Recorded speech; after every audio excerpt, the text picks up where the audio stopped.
오늘 지난번과 마찬가지로 또 광장을 꽉 채워주신 여러분들이 있어서 오늘 또 토론이 굉장히 신날 것 같은데요. 저희 오늘 이제 토론은 독일 이데올로기라는 책을 이제 중심으로 3명의 발제자와 그 다음에 이제 여기 플로어에 계신 모든 분들이 이제 토론에 참여하시면 될 것 같습니다. 그 세상을 변화시키는 실천에 대해서 마르크스는 또 어떤 엥겔스와 함께 어떤 생각을 했을지 한번 이야기 나눠보도록 하겠습니다. 그러면 지금부터 발제를 하실 3분을 초대를 할 텐데요. 3분이 쪼르륵 앉아야 돼요. 네, 앞으로 나와주시기 바랍니다. 3분.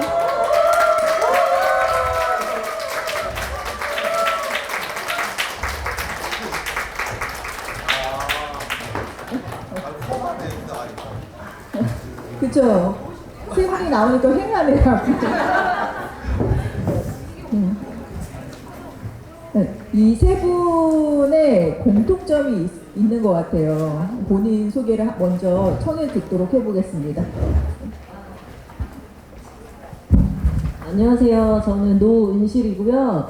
우리 셋의 공통점의 첫 번째는 그 방송대 대학원 4기입니다. 예. 그리고 저는 선배시민학회 간사를 맡고 있고요. 예. 잘 부탁드립니다. 안녕하십니까. 저는 조금 전에 인사드렸는데 저도 이번 2023년 한국방송통신대학교 사회복지대학원 4기로 입학을 했고요. 오늘 저희 4기 분들 많이 오셔서 너무 반갑고 저도 잘 부탁드리겠습니다. 네, 반갑습니다. 부산에서 왔고요. 저도 4기이고요. 네, 레알스쿨 지금 같이 참여하고 있습니다. 네, 만나뵙게 돼서 반갑습니다. 일단 여기 노은실 선생님이 인천에서 오셨고 양산, 부산에서 이렇게 또 멀리서 이렇게 참석을 해주셨습니다. 오늘 특별히 또 이제 그 발제문들을 각자 이렇게 준비를 하셨는데 처음으로 이제 노은실 선생님 발제문 먼저 청해 듣고 그다음에 조혜진 선생님, 그다음에 석하영 선생님 이 순서로 이제 듣도록 하겠습니다. 제가 첫 번째로 할 건데 말씀을 드리자면 이것이 저희 대학원 과제였습니다. 그래서 내용이 좀 그렇고요. 저기 받으시는 유인물은 2장인데 제가 3번째 것만 읽으려고 합니다. 2번째 거는 그냥 참조하세요. 너무 개인적인 얘기를 한 것 같아서 2번째 거는 그냥 보시고 3번째 제가 읽겠습니다. 깜짝 놀랄 준비 되셨나요? 너무 놀라지 마십시오. 마르크스와 엥겔스는 생산력과 생산관계로 나타나는 생산현실, 즉 경제적 토대가 모든 사회의 다양한 영역에 영향을 끼친다고 보았다. 나도 이러한 변질법적, 유물론적, 심리학의 토대에 동감한다. 어떤 경제적 토대 인연에 따라 살아가는 삶의 방식은 완전히 다르다. 생산 수단을 누가 소유했느냐는 정말로 중요하다. 소수의 자본가가 생산 수단을 소유하고 노동력을 착취하는 지금의 자본주의 토대는 노동시장에 편입되는 대다수의 사람을 불행하게 만든다. 자본가는 최대의 이윤 확보를 위해 노동 강도를 높이고 노동 시간을 늘리면서 값싼 노동력을 확보하려고 한다. 헐값에 노동력을 팔 수밖에 없는 노동자는 항상 궁핍한 생활을 할 수밖에 없다. 법과 제도도 자본가를 위한 방패막이지 노동자를 보호하는 구조가 아니다. 효율성과 능률성이라는 허울 좋은 말로 노동자를 더욱 궁지에 몰아넣고 있다. 사람이 살아가는데 경제적인 것은 기본 중의 기본이다. 의식주가 해결되지 않는다면 정치도 문화도 교육도 언론도 종교도 사회적 의식도 무의미하다. 지금 우리나라는 기본 중의 기본이 무너지고 있다. 빈부격차는 점점 더 심해지고 빈곤과 소외로 지친 사람들이 스스로 삶을 포기한다. 공정이라는 프레임으로 기회는 평등하나 그 기회에 참여하는 사람들의 조건은 평등하지 않다. 인격은 돈 앞에 무너지기 일쑤이다. 조선일보 사주의 초등학생 딸이 50대 운전기사에게 너 마음에 안 드니 죽었으면 좋겠다라고 하면서 너의 부모가 가난해서 너가 이렇게 이상하니 너의 부모가 문제라고 말하는데 크게 반박하지 못하는 운전 노동자의 한탕이 내 마음에 사무쳤다. 자본이 돈이 최고의 가치인 사회에서 돈이 없으면 인격도 사랑도 삶도 행복도 없다. 돈 없는 사람끼리 작은 이익을 위해 치열하게 경쟁하고 돈을 얻기 위해 범죄를 저지르고 돈을 더 많이 벌기 위해 다른 사람을 이용한다. 이러한 현실에도 사회 안전망은 없다. 자유민주주의를 주창하는 국가는 부는 개인의 문제라고 치부하고 생색내기식 빈곤층 임시 돌보기에 몰두한다. 국민의 안전과 생명에 대한 기본적 철학조차도 없이 시장 경제를 강조하는 현 정부의 모습이다. 독일 이데올로기 2권에서 마르크스는 부르주아 사회의 대변들이라고 할 수 있는 여러 철학적 견해들을 비판한다. 소시민적 입장의 반동적 본질, 즉 보편적 인간애라는 소시민적 선전으로 계급 화합의 관념을 복구시키고자 한다고 말이다.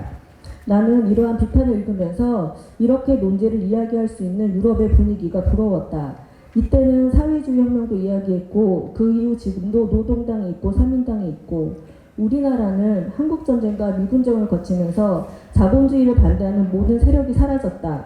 반공주의가 나라의 국시가 되었다. 아직도 선거철이면 색깔론이 나오고 북한 리스크가 대두된다. 차별금지법조차 말도 안 되는 수구 세력의 고집으로 진전이 없다. 마르크스의 서적이 예전처럼 금서는 아니지만 책의 내용이 실천인데 그 실천을 하기에는 녹록지 않은 현실인 것이다. 그럼에도 불구하고 사회 곳곳에서 이러한 불평등한 현실을 지향하는 운동들이 끊임없이 진행되고 있다. 다양한 시민단체와 사람들이 자신 있는 자리와 공간에서 그 어려운 실천들을 하고 있다. People First를 외치면서 말이다. 그래서 조금은 다행이라고 생각하고 또 미래를 기대해 볼 만하다고 여긴다. 나도 그 실천에 조금이라도 힘을 보태고 싶고 그래서 우리 아이들이 사는 세상은 지금보다 아주 조금이라도 변화되기를 소망해 본다. 이상입니다. 과제물로 제출한 것이 평가가 어떻게 나올지는 잘 모르겠으나 많은 분들이 또 이따 토론을 통해서 이야기 나눠주시면 좋을 것 같고요. 그 다음에 이제 조예지 선생님의 발제문 내 공간에서 나답게 하는 현실적 사회관계의 실천 전복이 가능할 것인가라는 제목의 발제문을 청해 듣도록 하겠습니다. 큰 박수 부탁드립니다. 저는 사적 응원이 아니고 사적 발제문을 좀 적어왔는데 네, 같이 나누도록 하겠습니다. 2015년 나는 사회복지사로 취업했다. 36살 나이 많고 사회복지 전공도 아닌 내가 정규직으로 종합사회복지관의 직원이 되었다. 사실 불가능에 가까운 일이었다. 특출한 무언가가 있어서가 아니라 운이 좋아서라고 말할 수밖에 없었다. 그래서 취직을 했음에도 다른 직원들의 눈치가 보였고 피해를 줄까봐 노심초사했다. 역시나 쉽지 않았고 그만두기 직전까지 가기도 했다. 어디서부터 어디까지 사회복지사의 역할인지도 몰랐기에 그때 먹었던 마음은 내가 나의 집을 돌본다 생각하고 무조건 하자였다. 그렇게 내가 능력이 부족해서라고 자위하며 사회복지사인 듯 아닌 듯 전전긍긍하며 지냈다. 1년 8개월 후 재단 산하의 장애인 복지관으로 발령을 받았다. 어떤 사업을 하고 싶냐는 물음에 선뜻 답하지 못했고 맡겨주시는 일을 열심히 하겠다고 답했다. 그래서 맡게 된 업무가 회계였다. 회계도 사회복지만큼이나 몰랐지만 사회생활을 하면서 잠시 경험했던 업무였기에 제대로 자리 잡아 도움이 되는 직원이 되기 위해 무던히 애를 썼다. 물론 마음 한편에는 사회복지 외적인 업무를 하는 것에 대한 불안감이 있었고 실제로 다른 직원들에 비해 사회복지사로서의 자격은 점점 뒤처진다는 생각 때문에 힘들기도 했다. 그렇게 다시 4년 8개월을 사회복지 언저리에서 있었다. 2022년 사회관리 업무를 맡게 되었다. 진급이라는 내가 상상했던 것보다 훨씬 무거웠던 조직적 책임의 표창을 달고 드디어 사회복지 업무를 하게 됐다. 그러나 휘청거렸다. 미숙했다. 제대로 해내지 못했다. 그래서였을까? 2023년 나의 업무는 시설 그리고 민원 담당으로 변경됐다. 분노와 저절이 가슴을 마구 핥혔다. 뒤늦게야 사회복지사라는 직업에 대해 고민을 한다. 시설이라는 업무가 부끄럽게 느껴졌기 때문이다. 일자리가 없을 때 청소해야 하고 시설이 고장나면 수리해야 하고 그런 것들이 한없이 괴롭다. 사회적 관계 속에서의 내가 초라하게 느껴졌다. 나는 사회복지사인데 내가 속한 조직에서 사회복지사로서 설 자리가 없다. 동료에게 들은 말은 사회복지사가 왜 시설 일을 하면 안 되냐는 것이었다. 다른 직원들도 하는데 왜 나만 정체성에 대해 고민하고 못하겠다고 하는지 모르겠다는 말이었다. 회계와 시설 일은 둘 다 사회복지사의 일이 아닌데 왜 전자는 괜찮았고 후자는 이렇게까지 반발심을 가지는지도 알 수 없다고 했다. 맞다. 모순이다. 시설 일이 허드는 일이라는 편견이 내 안에 있고 다른 차장들은 이런 일을 하지 않는데 왜 나만 이런 일을 하고 있어야 하는지를 계속 비교하며 낮은 사람으로 취급받는 것에 대한 불만이 불쑥불쑥 튀어나와 기분을 상하게 했다. 적어도 나는 그렇다. 내가 못났기 때문일까? 그렇다면 현 조직에서의 사회적 관계를 달리하기 위해 나의 실천은 어느 지점에 있어야 하는 건가? 시설 담당이 해야 하는 일의 내용은 바뀌지 않는다. 조직이 유지되는데 필요한 일이기는 하나 사회복지사의 일은 아닌 것이 명백하다. 나만 아니면 괜찮다는 직원들의 마음은 어떻게 돌릴 수 있을까? 누군가도 했기 때문에 너도 해야 한다는 그 마음은 또 어떻게 바꿀 수 있을까? 맞다. 굳이 요란하게 설쳐낼 것 없이 조용히 일하거나 조용히 나오면 그만일 수도 있다. 직업에도 기천이 없는데 사람이 하는 일도 기천이 없지 쓸데없는 경중을 따지며 자격지심을 느끼는 것은 모순이다. 하지만 직업에 기천이 있고 사람이 하는 일도 기천이 있게 만든 사회적 인식과 구조가 분명히 있기에 개인적 감정의 모순만을 탓하며 자학하고 싶지 않다. 다만 사회복지사로서의 허세적 유심만 찾고 싶은 것인지 인간적 해방을 바라는 것인지에 대한 고민은 충분히 필요하다. 특정한 일, 직업, 사람에 대해 부정적으로 인식하도록 만든 사회의 구조가 불편하다. 내가 오로지 자본주의 속 생존만을 생각하며 물질적 안정만을 선택한다면 사적 유물론을 헌신짝처럼 버리는 일이 될 것 같다. 실존적 외침을 개인적 이익이 아니라 공동체의 선을 향해 동화할 수 있는 방법을 찾아갈 수 있기를 나 스스로를 응원해본다. 그렇게 모든 인간적 역사가 쓰여졌을 것이다. 감사합니다.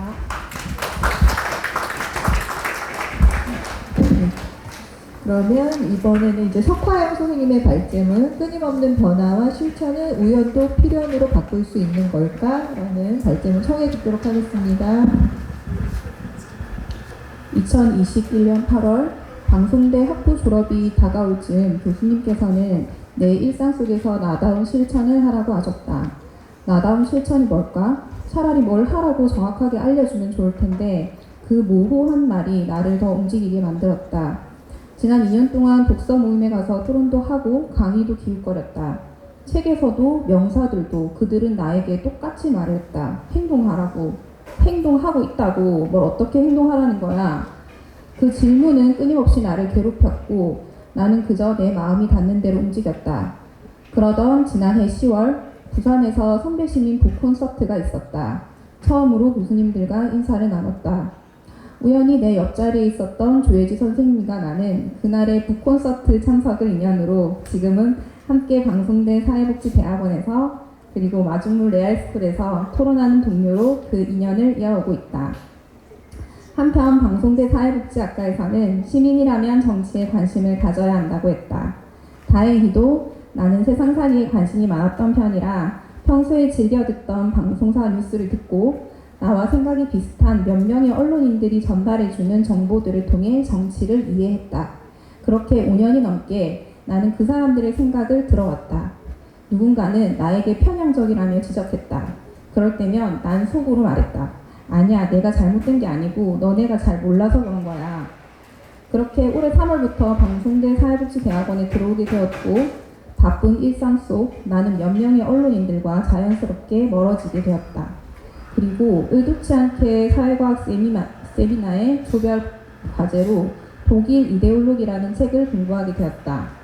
막스는 그 당시 유물론이라고는 하지만 헤겔의 관념론에서 벗어나지 못한 청년 헤겔 학파를 비판했고 브루노 진정 사회주의자들에 대해서도 모두 헤겔의 자녀물이라며 자신들이 진리라고 말하는 일체의 선전을 비판하고 있었다. 하늘에서 땅으로 내려오는 독일 철학과는 반대로 우리는 땅에서 하늘로 올라간다. 의식이 삶을 규정하는 것이 아니라 삶이 의식을 규정한다. 막스는 하나의 상태 또는 이상을 거부하며 오늘날의 상태를 지향하는 현실적인 운동이 우리가 추구해야 할 태도임을 말하고 있었다. 이 책을 읽고 나는 그동안 그들의 논리에 깊이 빠져 있었다는 걸 알게 되었다.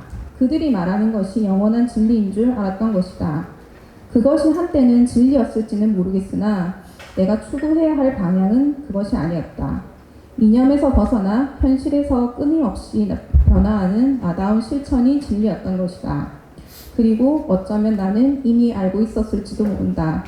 다시 처음, 그리고 새로운 시작이다. 혼자서 발버둥 치던 과거의 나는 이제는 차이가 편안히 드러나는 광장에 서 있다. 그리고 내 곁에는 함께 우정을 나누는 동료들이 있다. 나는 이곳에서 나의 탁월성을 드러내며 토론을 통한 끊임없는 변화의 과정 속에서 존재할 것이다. 그리고 좋은 덕성을 만들어가며 좋은 공동체를 만들어갈 것이다. 우리들의 영원히 끝나지 않을 행복을 위해서. 우연도 3번이면 필연이라던데 내가 방송대 학부에서 터전을 잡은 것, 그리고 대학원으로 공부를 시작하게 된 것, 독일 이데올로기라는 책을 선택하게 된 것, 그리고 마중물까지 무엇 하나 우연이 아닌 것이 없었다. 우연이라고 하기에는 해프다. 우연이라고 하기엔 모두 다 정해진 듯이 나는 그저 앞으로 내가 만나게 될 수많은 우연들을 즐겨보겠다.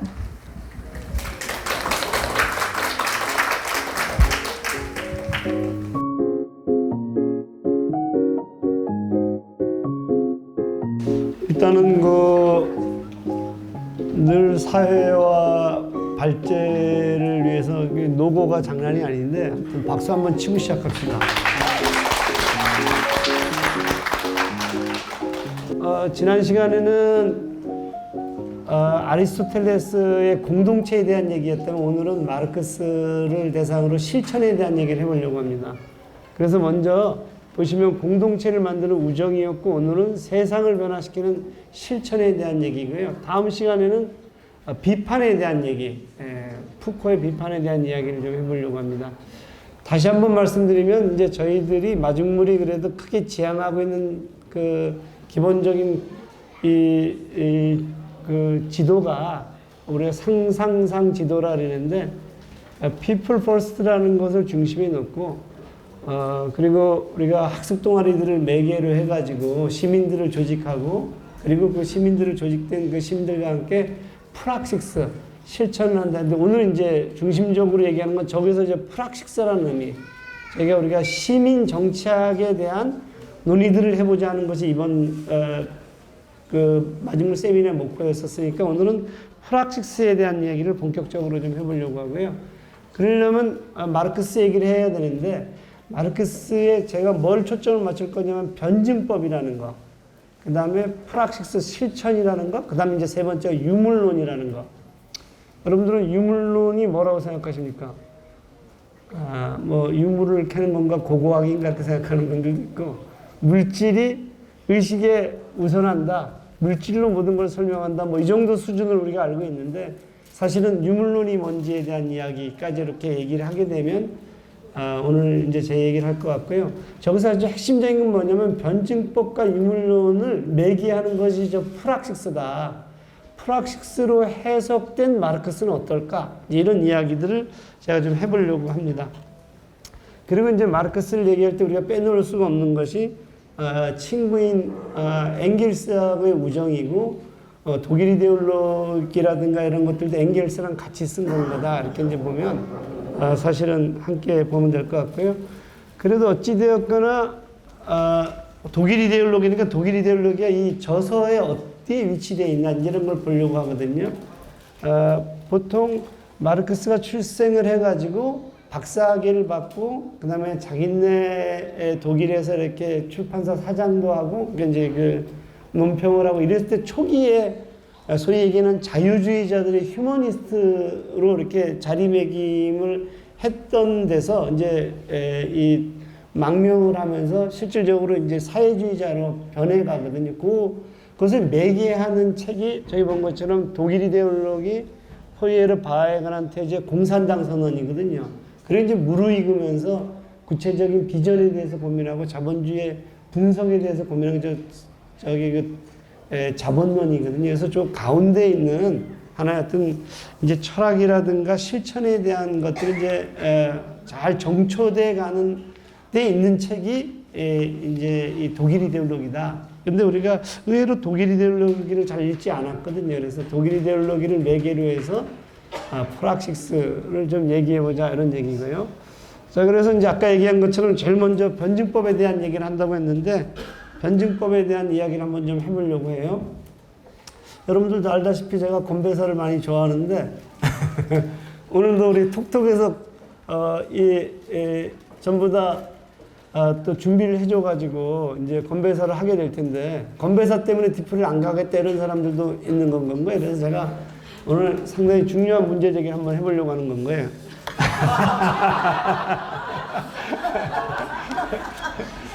자, 우리 마이크, 우리 건배사를 싫어하는 사람이 누가 있죠? 아까, 우리 신중옥 선생님 한번 좀 줘봐요. 건배사에 대해서 어떻게 생각하나 한번 들어보려고. 건배사에 대해서 어떻게 생각해요? 보면, 재미있고 자기의식과 목소리를 드러내는 거다. 말장난이고 그 자체로 스트레스다. 어떤 쪽이요? 안녕하세요. 저는 대학원 3기 신중옥입니다. 저는 재미있고 자기의식과 목소리를 드러내는 것이라고 생각합니다. 사실 교수님이 앞에 계셔서 하는 소리가 아니고요. 네, 아직 졸업은 안 했고 현재 3기이기도 하고 총원회장을 맡고 있기도 해서 하는 소리는 아닙니다. 절대로. 그렇기는 하지만 근데 그걸 너무 강조할 이유는 없지. 절대 그런 게 아니라는 것을 강조할 이유는 없지. 그냥 얘기하면 되는데 네, 오해하실까 봐 그렇게 말씀드렸네요. 자꾸 강조하니까 오해를 하게 되네. 제가 학부 때부터 저 건배사를 처음 맞이하게 됐을 때부터 느꼈던 건데 그 교수님이 굉장히 대단하다고 느꼈던 것 중에 하나는 뭐냐면 그 자리에 계신 분들한테 단 한 사람도 빠지지 않고 다 건배사를 시켰었어요.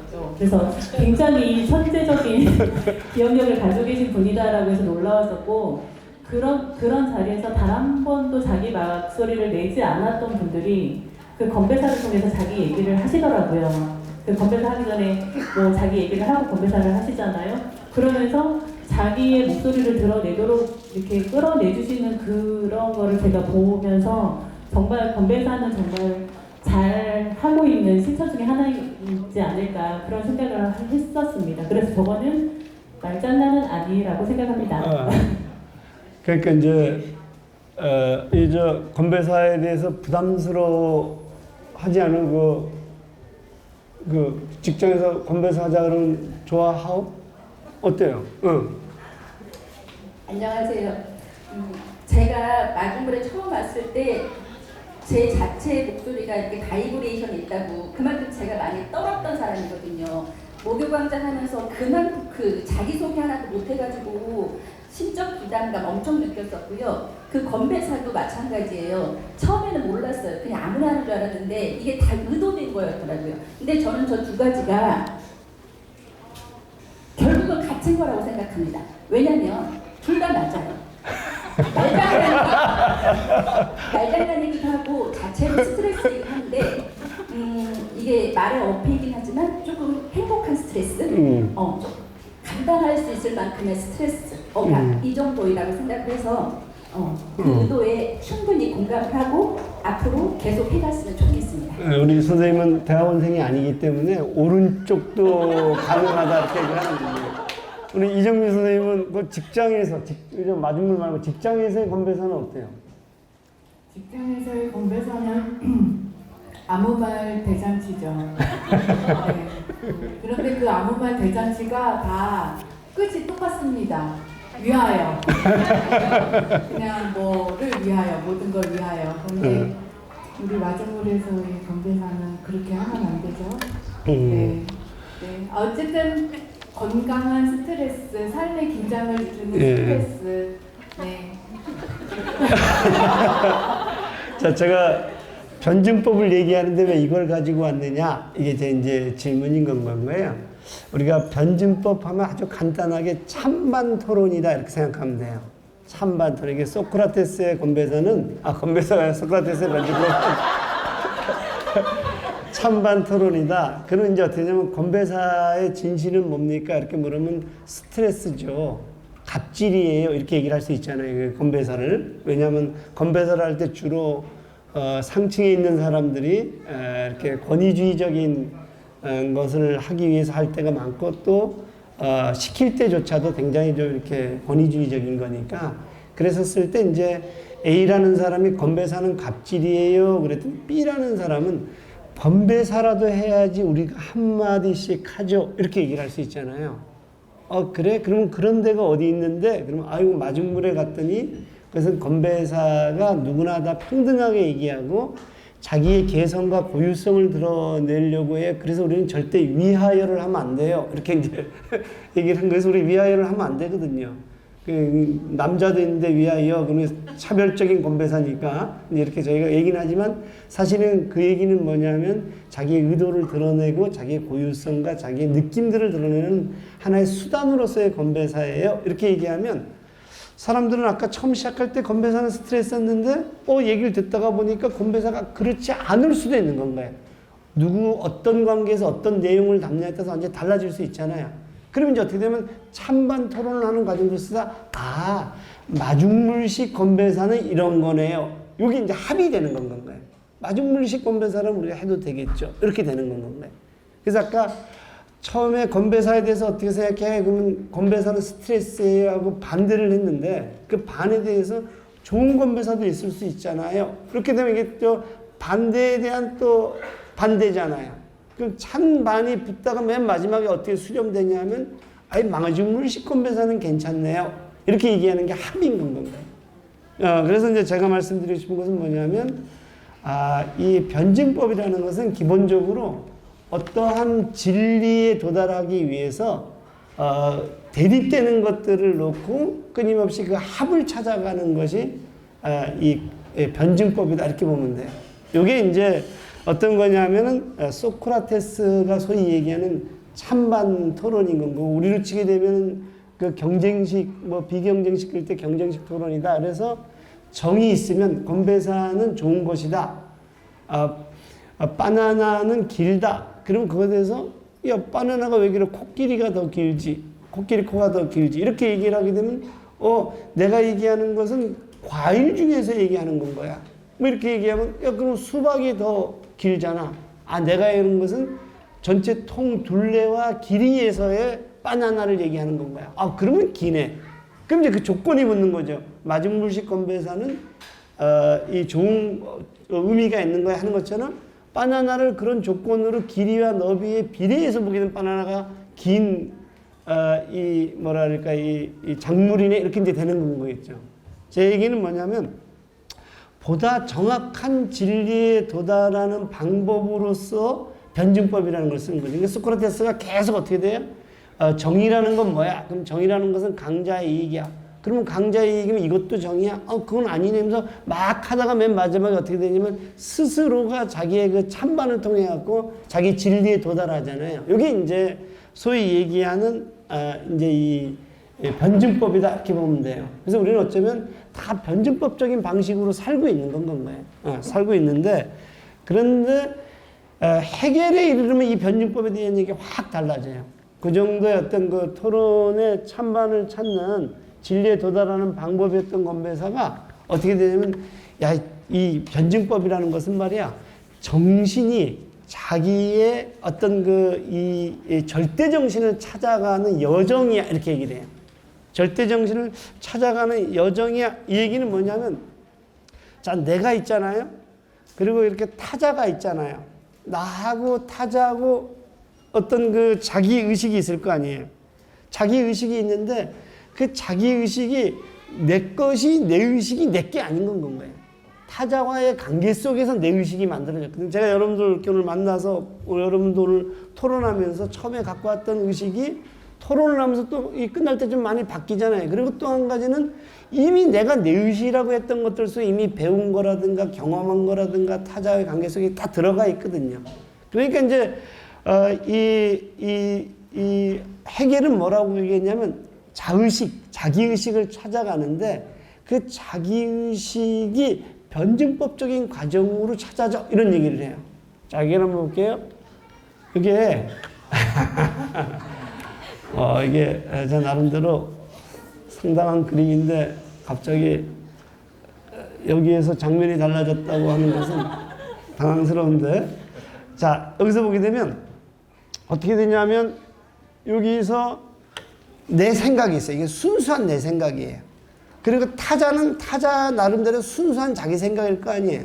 근데 이것은 홀로 단독자로서 우리는 살아갈 수가 없으니까 늘 우리는 상대하고의 어떤 관계 속에서 자기의식이 생겨봐요. 자기의식이 생겼는데 그걸 우리가 뭐라면 중간자라 그래요. 해겔은 중간자라는데 그 중간자는 어떤 존재냐면 자기의식을 가진 존재인데 자기의식의 실제적인 자기의식은 순수한 타자가 아니라 관계 맺는 과정들 속에서 생겨진 의식이 자기의식이라는 거예요. 그럼 이 자기의식을 가지면 나하고 쟤하고 관계가 평등해야 돼. 우리 아리스토텔레스가 우정을 나누면 평등한다 그랬잖아요. 평등한 관계에서 찬반 토론을 하는 거예요. 쉽게 얘기하면. 그러다 보니까 순수한 나와 순수한 타자가 서로 평등한 관계에서 의견을 주고받으면서 끊임없이 뭐를 하냐면 왕복 운동들을 하는 건가요. 그 속에서 실제적인 자기의식이 생긴다는 건가요. 그러니까 여러분들은 오늘 이제 토론하는 과정들이 뭐냐면 자기의식이 만들어가는 과정인 거거든. 자, 그럼 내가 자기의식을 가진 내가 죽었어요. 그럼 어떻게 되냐? 그러면 해결은 뭐냐면 그 자기의식이 공동체에 남는다는 거예요. 책으로 남든 강연으로 남든 뭐는 거 남을 거 아니에요. 그 남겨진 자기의식이 또다시 순수한 나와 운동을 끊임없이 하면서 어떻게 되는 건가? 이게 발전해 간다는 건 거예요. 그래서 여기 보게 되면 그래서 이제 이 의식이 어떻게 돼요? 완전한 자기의식을 찾아가는 것들로 간다는 건가? 이게 이제 변증법적 여긴 정신의 자기 여정으로서의 변증법이고 그 과정에서 우리는 절대 정신이 의도했던 것이 뭔지를 이제 알게 되는 건가요? 그래서 이제 해겔은 목적론적인 사고예요. 절대 정신은 저기에 있고 그 절대 정신의 관점들 속에서 우리는 그것을 끊임없이 알아가는. 그래서 미네르바의 올빼미가 새벽에 나는 것은 이제 비로소 이제 절대 정신을 알게 되는 건 거죠. 자, 그러면 흥미로운 건 뭐냐면 저 그림에서 1번이 있고 2번이 있잖아요.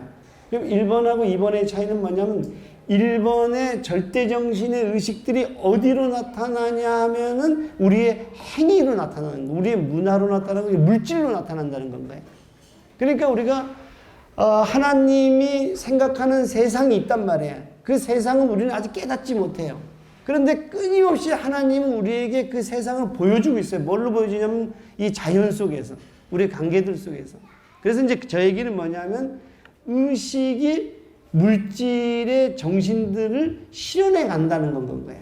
그래서 최고로 실현해 간 어떤 그 제도의 상황을 그때 이제 이 양반은 나폴레옹이 만든 국가로 보고 야, 이제 드디어 절대 정신이 저기로 걸어간다. 이렇게 된 건 거예요.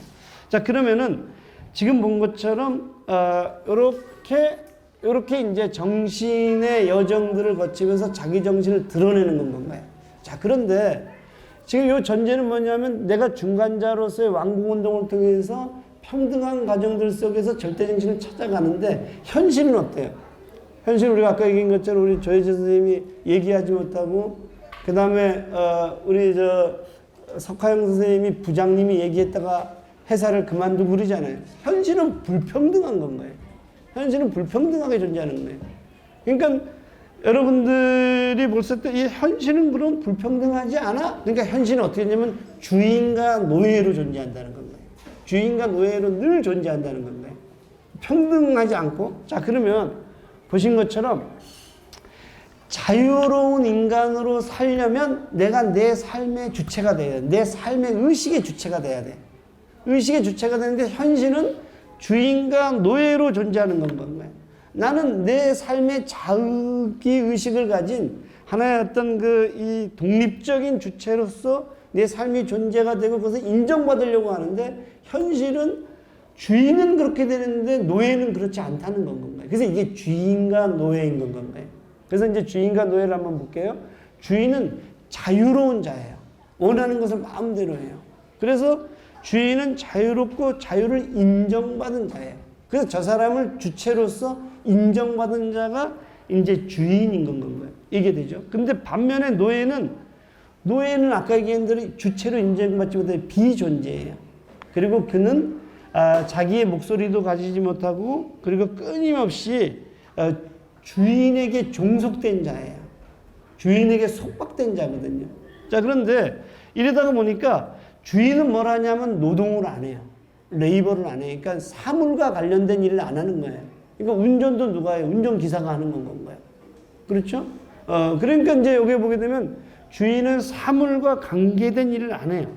사물과 관계된 일을 안 하고, 그 다음에 이 주인의 문제는 뭐냐, 그래서 이 사람은 사물과 관계된 일을 안 한다는 것은 뭐냐면, 역으로 보게 되면 노예한테 의존적인 삶을 살아요.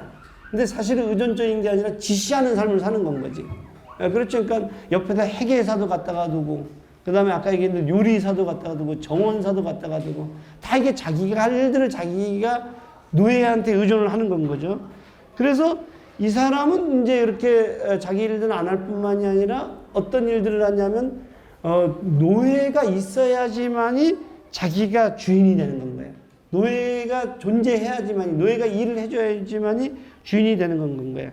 자, 그런데 이게 이제 문제가 생겨요. 어떤 문제가 생기냐면, 아까 얘기한 대로 이렇게 왕복 운동을 해야 되잖아요. 근데 주인은 왕복 운동을 할 아까 순수한 타자가 없는 건 거예요. 이게 중간자가 이제 안 되는 거예요. 왜냐하면 주인이 되는 순간 노예랑은 왕복 운동이 가능하지 않잖아요. 왜냐하면 이건 평등해야 되니까. 노예는 일방적으로 지시적인 관계거든요. 그래서 결론적으로 어떻게 되냐면, 시간이 흐를수록 주인은 인정투쟁을 통해서 거대한 투쟁을 통해 갖고 나 이제 주인이 됐는데, 시간이 흐를수록 어떻게 되냐면 사물의 본질을 이제 이해하지 못하게 되는 건가요? 얘기해야 되죠. 그러니까 이제 제가 이제 만약에 학교에서 조교 선생님한테 이렇게 의존을 했단 말이에요. 어느 순간 조교 선생님이 학교에 안 나오게 되면 우리가 올스톱 멈춰서는 건가요? 왜냐면 하나도 모르니까. 그러니까 나는 이제 사물과 관계된 일들을 하지 않는 건 거지. 그렇게 되니까. 그러니까 이제 그것은 어떤 거냐면, 내가 노예가 파스타를 나한테 만들어줬어. 근데 노예가 이제 아파가지고 안 나왔어. 그럼 파스타를 누가 만들어요? 난 파스타를 어떻게 만드는지도 모르고. 그래서 제가 예전에 유학을 가갖고 김치를 한번 만들어 보려고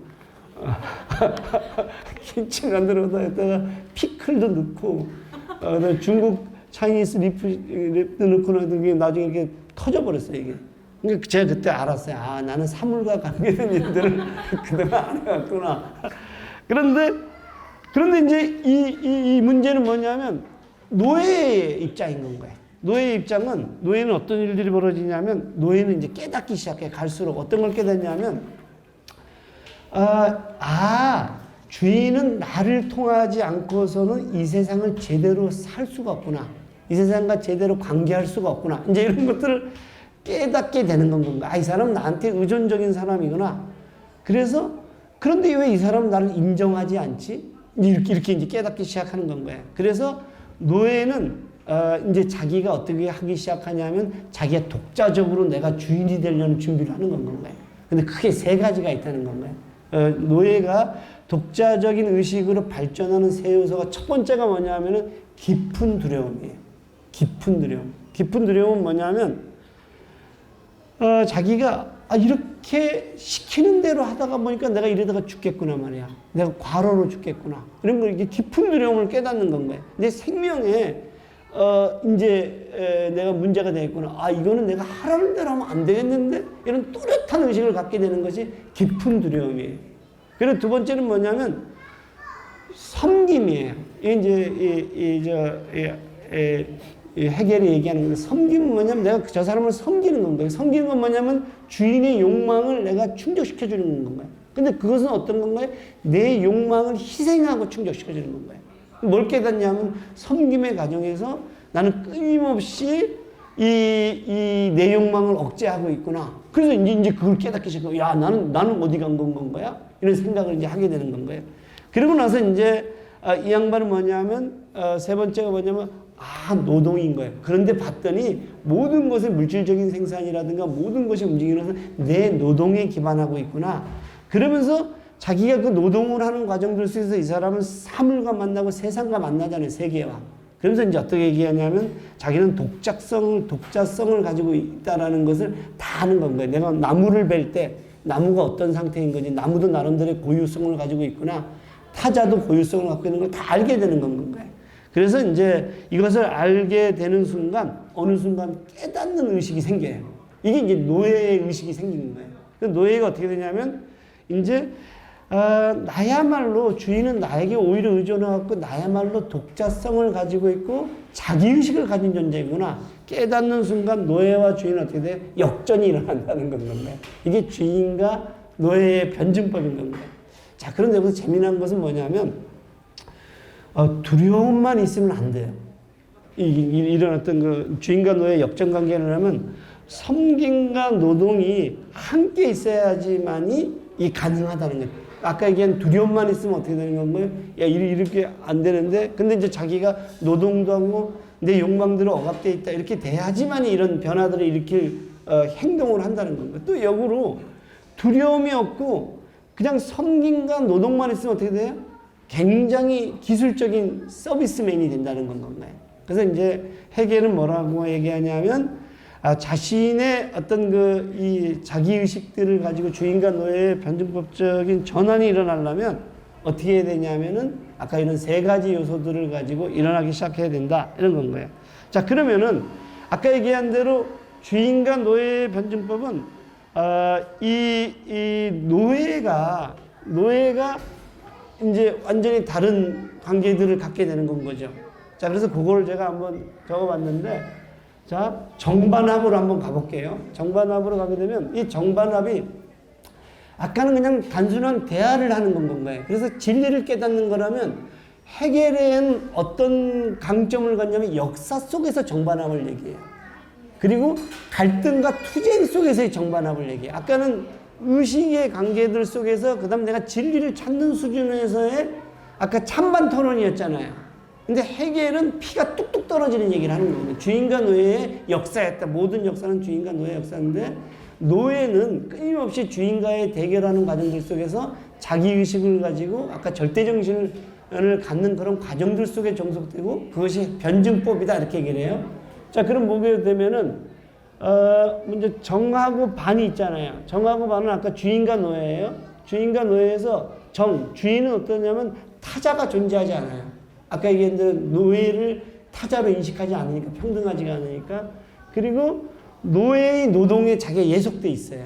근데 그것을 어떻게 보면 지시관계처럼 보이죠. 실질적으로는 예속돼 있고 몸과 세계가 분리가 되기 시작해요. 그렇죠. 내 몸과 나는 그냥 정신적인 일만 시키는 건 거지 분리돼 있잖아요. 근데 반에 있는 노예는 세계와 접속하고 있고 완벽한 예속 상태고 그리고 한계의 상황을 끊임없이 느끼는 거야. 약간 이제 분노가 치밀어 오르는 그런 상황이 되는 건 거죠. 그래서 이 둘은 원한적 융합이다. 이게 헤겔의 얘기예요. 원한으로 가득 찬 그 융합으로 있는 건가요. 노동자와 자본가가 끊임없는 어떤 거 화해할 수 없는 적대적인 관계로 존재하는 건가요. 하지만 지금은 어떻게 되는 건가요? 이걸 역전시킬 힘이 안 되는 거니까 이제 저 상태로 있는 건 거죠. 그 다음에 이제 살이 깎이고 고난하고 그 다음에 살을 도려내는 정도의 관계에 노예는 있다. 그래서 이게 혐오가 가득 찬 상태로 있는 건 거다. 자, 이렇게 얘기하니까 변증법이 굉장히 무섭지 않아요? 굉장히 무서워졌죠? 그래서 이제 어떻게 시작하냐면 변증법적인 모험을 시작해요. 어떤 모험이냐면 이제는 나는 고난을 기꺼이 짊어지겠다라는 노예가 배짱이 이제 생긴 거예요. 그래, 이래 죽나 저래 죽나 나는 배짱을 갖는다. 그래서 이 배짱인 건 거예요. 그래서 배짱이하고 배짱하고 다른데. 그리고 이제 어떻게 얘기하냐면 충분한 변화를 감당할 실력을 갖게 돼요. 왜 실력을 갖게 돼요? 사물과 관계하면서 사람과 관계하면서 이제 자기는 이제 그런 능력들을 갖는 건 건가요? 그렇게 되니까 그래서 이제 이 자유를 향한 주인과 노예의 관계 역전이 일어나는 것이 합인 건 건가요? 그러니까 합은 여기 있는 좋은 것과 여기 있는 좋은 것을 합쳐가지고 가장 차선이지만 최선을 구하는 것이 아니라는 건 건가요? 이 피가 뚝뚝 떨어지는 과정들 속에서 주인과 노예의 끊임없는 역전 관계들 속에서 일어났다는 겁니다. 그래서 변증법은 자유를 향한 절망의 길이고 고통의 길이며 해방의 길이다. 이것은 세상에 대한 세계에 대한 사랑이며 지적 모험이다. 이게 이제 헤겔의 얘기예요. 자, 얘기를 들어보니까 해방은 어떤 건가요? 변증법적이라는 거예요. 해방은 늘 변증법적이고 해방은 자유의 운동이고 그리고 헤겔은 이것을 역사 과정들 속에서 올려놨다는 건가요. 자, 얘기가 되죠. 요게 이제 헤겔의 변증법이에요. 그럼 아까 그 소크라테스의 찬반 토론의 상대가 미처 생각하지 못하는 것을 아래로부터 턱밑까지 치고 나왔고 이 스스로의 끊임없는 논쟁들 속에서 얘가 변화하는 거하고 완전히 좀 다른 논지가 돼버렸죠. 그죠? 자, 이거를 보고 해겔은 이렇게 얘기를 해요. 이성적인 것은 현실적인 것이고 현실적인 것은 이성적인 거다 이런 얘기를 하거든요. 그럼 그 얘기는 뭐냐면 해겔은 보수주의자인 것 같아요? 진보주의자인 것 같아요?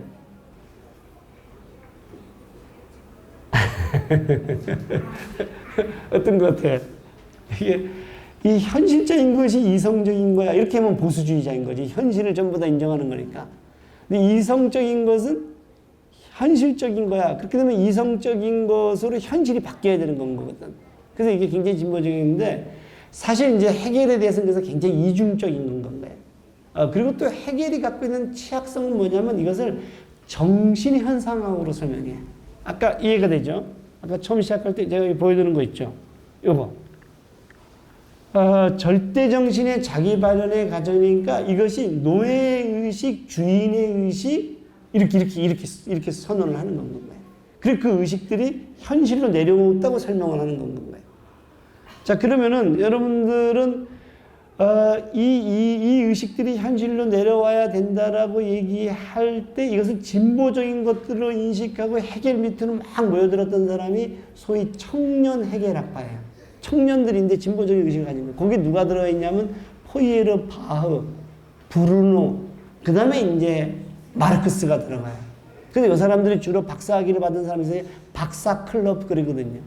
그런데 이 사람들이 보니까 해겔은 또 완전히 또 어떻게 돼? 굉장히 프로이센 국가를 이성적인 거라고 얘기하고 막 이러는 건 건데. 그래서 이제 청년 해겔학파와 그러니까 진보적인 청년 해겔학파, 보수적인 해겔학파가 존재한다. 이렇게 보면 돼요. 자, 그럼 이제 제가 무슨 얘기를 계속 하려고 하는 거냐면 이 마르크스 얘기예요. 마르크스가 아까 이런 변증법을 보고 이제 어떤 아이디어를 얻겠어요? 이 양반이 저 변증법을 딱 본 다음에 저거의 진실들은 뭘까? 이렇게 했는데 이 양반이 딱 내리는 결론은 이거예요. 이걸 보면서 해겔은 정신이 자기운동을 한다고 했어요. 상호 모순되는 것이 서로부터 더 나은 길을 찾아내는 변증법을 말씀하시죠. 스승님은 제가 여기 아리스토텔레스하고 마르크스하고 대화를 시켜가지고 스승님은 아리스토텔레스예요. 아리스토텔레스는 정신운동에 주목했다면 마르크스인 저는 구체적인 현실에 적용했어요.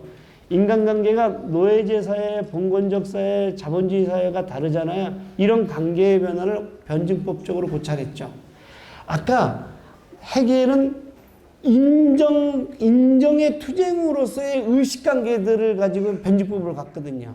내가 A라는 의식을 갖고 있는데 노예의식에서 다시 역전이 돼서 주인의 의식이 되고 또다시 역전이 돼서 이렇게 의식의 인정이거든요. 인정의 의식을 갖고 갔다면 이걸 갖고 그대로 어디다 넣었냐면 현실의 역사적인 과정에 딱 집어넣으니까 원시 봉건제 사회에서 정반합이 있을 거 아니에요. 아까 얘기한 대로 이 모순이 있을 거 아니에요. 거기서 그 다음에 어떻게 되는 건가요? 모순의 모순. 그러니까 모순을 부정하고 났더니 그 다음에 봉건제 사회가 됐구나. 그걸 부정하고 났더니 자본주의 사회가 이제 그러다 보니까 이걸 예상해 보니까 사회주의로 공산주의로 가겠구나. 그러니까 이 양반은 천상에 있는 것을 의식에 있는 것을 구체적인 현실에 적용을 하기 시작한 건가요? 그래서 뭐라고 했냐면 나는 해겔의 현상학을 변증법을 거꾸로 세웠다. 그러니까 의식의 영역에서 있었던 것을 어디로 내린 건가요? 현실의 영역으로 내린 건 거다. 이렇게 얘기해요. 그래서 그런 얘기인 건가요. 그래서 이제 이게 포이에르바 얘기거든요. 포이에르바는 해겔의 변증법을 다음과 같이 설명한다. 해겔은 실체의 소외, 절대적이고 고정된 추상으로부터 출발하는, 그러니까 의식으로부터 출발하는 거예요. 자기 의식으로부터 누구나 알 수 있게 표현하면 그는 종교와 신학으로부터 출발한다. 그는 무한자를 지향하고 현실적인 것, 감각적인 것, 실제적인 것, 유한한 것, 특수한 것을 정립한다. 긍정적인 것을 지향하여 추상을 무한자를 회복시킨다.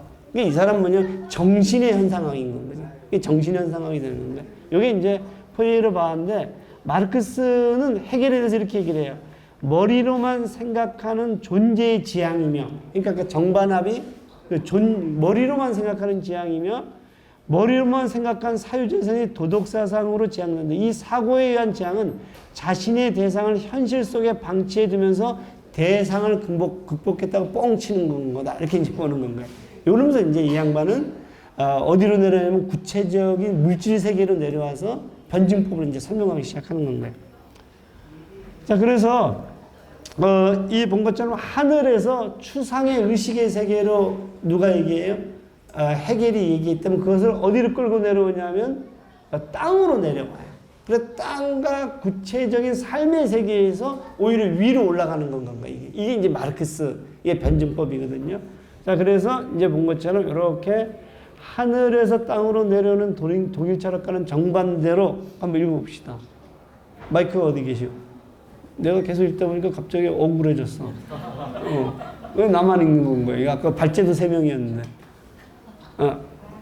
제가 읽겠습니다. 하늘에서 땅으로 내려오는 독일 철학과는 정반대로 우리는 땅에서 하늘로 올라간다. 즉 우리는 인간이 말하고 상상하고 관념화시킨 것들로부터 출발하거나 또는 말해지고 상상되고 표상된 인간으로부터 출발하여 그로부터 육체를 가진 인간에게 도달하려는 것이 아니다.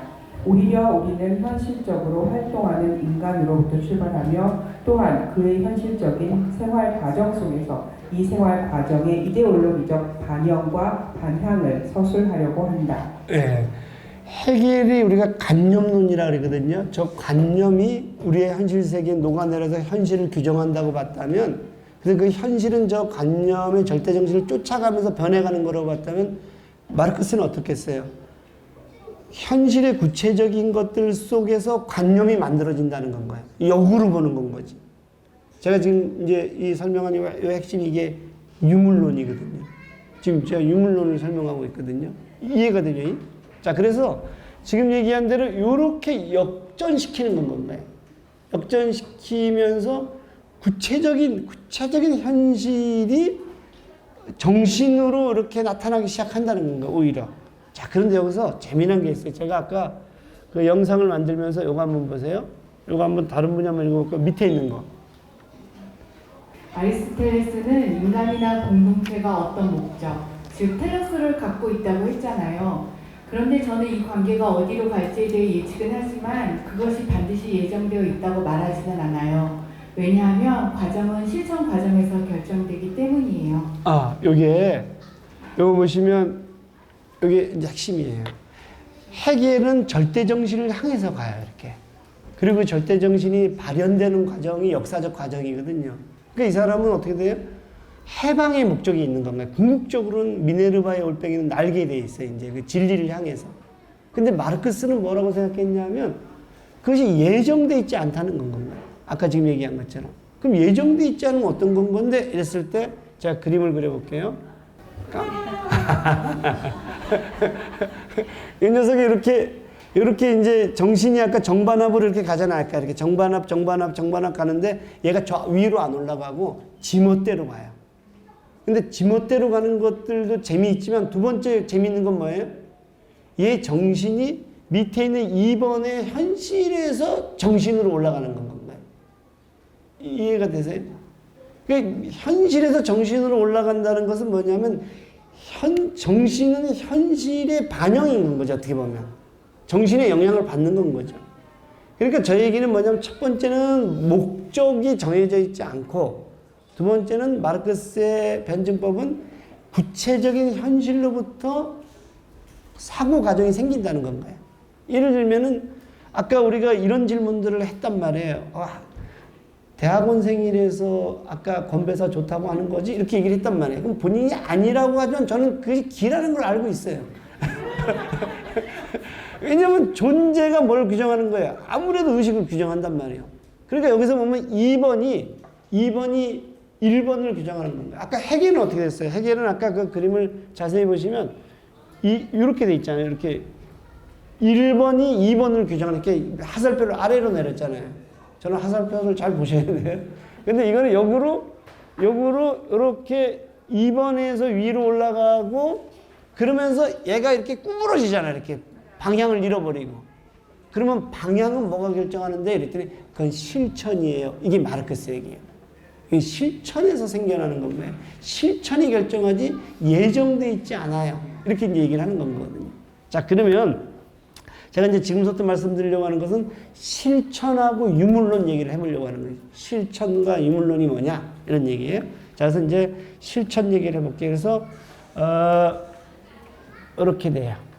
이제 프락시스, 우리 실천이 아까 그 그림의 실천이, 이 실천이 제일 중요하다고 얘기를 했죠. 자, 요거 한번 보세요. 아, 이게 뭐 아무튼 글자를 보지 말고 상상을 해야 돼. 이게 추상을 하면 이게 굉장히 아름답게 보일 거예요. 이게 아리스토텔레스 얘기예요. 아리스토텔레스는 인간은 세 가지 어떤 그 행위를 한다는 건 거예요. 첫 번째가 포이에시스예요. 포이에시스. 두 번째가 프락시스예요. 세 번째가 테오리아예요. 테오리아. 세 가지를 한다는 건 거예요. 테오리아는 뭐냐면 진리를 얻기 위해서 사물을 관찰하고 그 과정에서 영원한 것을 찾아내려고 하는 철학적 노력인 거예요. 그러니까 철학이라는 것은 진리에 대한 사랑이고, 그리고 정말로 진리도록 변하지 않는 진리를 찾아내는 거잖아. 이게 이제 철학이란 말이에요. 그러니까 테오리아가 그런 건 거예요. 그래서 테오리아는 관조적이에요. 이렇게 관조적인. 그래서 그 윤리학에 보게 되면 관조적인 삶을 굉장히 높이 평가해요. 누가? 아리스토텔레스가.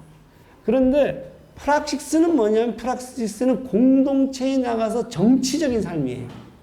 관조적인 삶과 정치적인 삶은 달라요. 정치적인 삶은 뭐냐면 나와 다른 타자를 만나갖고 더 나은 공동체에 대해서 끊임없이 관계 맺어가는 건가요.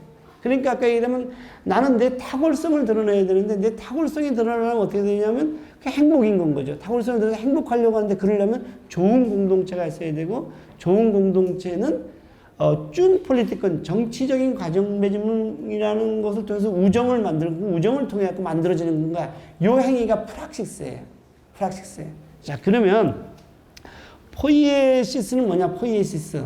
포이에시스. 그래서 요게 이제 프락시스는 정치적인 삶이고 공적인 삶이에요.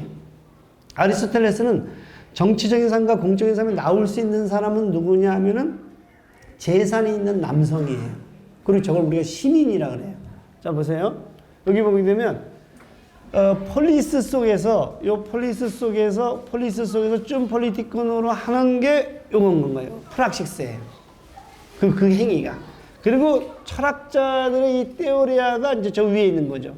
그리고 요거, 이 사람이 그럼 그런 걸 하려면 뭐 해야 되냐면 먹고 살만한 것이 있어야 돼요. 먹고 살만한 것을 만들어내는 행위가 지금 여기 본 것처럼 이렇게 포이에시스예요. 이거는 사적 경제인 건가요? 사적인 거, 소위 우리가 얘기하는 공적인 세계가 아니라 사적인 세계인 건가요? 그래서 그것이 가장 좋은 것이 오이코노미아라는 경제예요. 오이코노미아는 그럼 어떤 경제냐 하면 그것은 요거예요. 노예와 여성과 외국인이 생산을 해내는 경제예요. 여기에 서 있기 때문에 누가 일을 안 해요? 시민들이 일을 안 하고 뭘 할 수 있는 건가요? 아까 얘기한 대로 프락시스를 할 수가 있는 건가요? 요게 아리스토텔레스 얘기인 건가요? 이해되죠? 자, 그러니까 이 테오리아에서는 진리를 얻기 위해서 영혼을 추구하는 행위인 건 거고, 그러다 보니까 이것은 변하지 않는 건 건가요? 그런데 인간이 그 프락시스하고 포이에시스는 이제 변하는 건 건가요? 자, 여기서 보게 되면 이렇게 이제 요건 이제 변하겠죠. 이렇게 요 위에서 요거하고 요거는 이제 변하는 건 거겠죠. 자, 그런데 인간적인 삶은 어딜 것 같아요? 인간적인 삶. 가장 인간적인 진정한 인간이 자유를 얻는 것은 세 개 중에 어떤 걸 것 같아요? 이 세 개 중에 요 두 개인 건가요? 요거는 노예의 삶인 건가요? 노예의 삶인 거죠. 아까 이제 헤겔에서 보게 되면 이게 일종의 생산을 담당하는, 레이버를 담당하는 건가요? 요거 인간적인 삶이에요. 근데 이 중에서도 제일 높이 평가하는 게 뭐겠어요? 이게 테오리아의 세계인 건가요? 관조적인 삶인 건가요? 자, 그래서 요게 이런 건데, 요거는 이제 가만히 보게 되니까 어떻게 되냐면, 아리스토텔레스는 세 개의 위계가 있구나. 그 중에서 제일 좋은 것은 테오리아고, 두 번째 좋은 것은 프락시스고, 세 번째는 저는 인간의 삶이 아닌 것이 포이에시스구나. 이렇게 이제 주장을 한 건가요. 그래서 우리는 프락시스가 저 가운데 건 건가요. 자, 그런데 요거 한번 보세요. 요거는 누구 얘기냐면 한나 아렌트 얘기예요. 한나 아렌트는 무슨 주장을 하냐면 한나 아렌트는 인간의 조건에 대해서 우리가 성찰을 해보자. 세 가지가 있다. 첫 번째가 뭐냐면 프락식스, 액션의 영역인 거예요. 그리고 두 번째가 뭐냐면 이게 워크예요. 워크. WRK 워크예요. 그러니까 이건 레이버예요. 레이버는 뭐냐면 아까 얘기한 대로 누구죠? 아까 아리스토텔레스의 포이에시스에 해당되는 것이 레이버하고 워크예요. 그 워크는 일종의 장인들이 뭐라냐면 지속 가능한 물건들을 제작하는 행위가 워크예요. 그리고 이제 레이버는 뭐냐면 사물과 만나고 끊임없이 생산을 해내는 행위. 이게 이제 레이버거든요. 그런데 이 한나 아렌트는 이 중에서 제일 중요한 행위를 액션으로 봤어요. 액션은 뭐냐면 가치를 지향하는 행위고 저 행위에서는 타자와 만나갖고 아까 헤겔처럼 타자와 만나서 끊임없이 공동체 일에 논의하는 정치적 영역인 겁니다. 저 영역의 가장 큰 특징은 뭐냐면 다양성이에요. 다수성, 플루럴리티라 그래서 다수성에 있는 세계의 영역이거든요. 근데 요거는 그렇지 않아요. 요거는 오로지 어떤 물질을 생산하는 그런 영역이니까 그래서 이제 이 한나 아렌트는 요 영역을 높이 평가하면서 요 영역과 아까 테오리아 있잖아요. 이론적 영역을 철학적 영역을 같이 묶었어요. 그러니까 이제 이 한나 아렌트는 이렇게 두 개를 분리해 놓고 마르크스를 어떻게 비판하는지 아세요? 마르크스는 요거를 중심으로 레이버를 중심으로 해가지고 논의를 전개를 해요. 그렇죠. 그 노동자들의 노동을 전개하니까 마르크스를 엄청나게 비판하는 것이 한나 아렌트예요. 너는 요거는 사회적인 거다. 사회적인 건 뭐냐면 공적인 세계가 아니라 먹고 사는 문제에 관심을 갖는 것은 이건 더 소셜이에요. 요건 어떻게 되면 더 폴리티컬인 거예요. 정치적인 거다. 근데 마르크스는 요 영역을 가지고 정치적 영역으로 끌고 와갖고 오염시켰다. 이렇게 주장하는 것이 한나 아렌트예요. 한나 아렌트. 자, 그러면 제가 이제부터 말하려고 하는 것은 뭐냐면 이제 마르크스의 이제 프락시스를 얘기하려고 하는 건가요. 자, 아까 이제 마르크스의 변증법을 누구랑 연동시켜서 본 건가요? 헤겔이랑 연동시켜서 봤고, 그 다음에 마르크스의 프락시스를 지금 누구랑 연동시키려고 하냐면 아리스토텔레스하고 한나 아렌트의 비견에서 마르크스를 보면 어떻게 되느냐, 이제 이런 얘기를 해보려고 하는 건가요. 자, 이게 콜라예요. 부시맨이 콜라를 주셨어요. 그래 그걸 갖고 호도를 깨는 건가요. 그러면 부시맨은 지금 제대로 행위를 하고 있는 거야, 안 행위를 하고 있는 거야? 어? 하고 있어요, 안 하고 있어요? 부시맨은